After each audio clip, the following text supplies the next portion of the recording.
करून अर्पण तुला समर्पण. आज काय गिफ्ट घेऊन येतील मला? मला रेडी व्हायला सांगितले आणि हे अजून का नाही आले?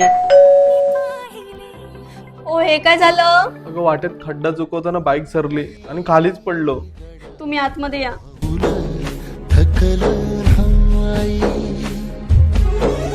झालो बरबाद जरी बसला हाव उरी कलेची आग सार जाळून विजाईना अडला घास असा कावन वास असा पण ध्यास अजून भीमा. त्रास होतोय का हो? अगं तू एवढी का रडतेस? मला काय नाही झालंय. तुम्हाला किती लागलंय? अगं सॉरी ना. कशाबद्दल? अगं हेच की तुला आज मी गिफ्ट नाही आणू शकलो. अहो काय तुम्ही गिफ्टच घेऊन बसलाय? आधी स्वतःकडे बघा. माझ्याकडे बघायला तर तू आहेस ना.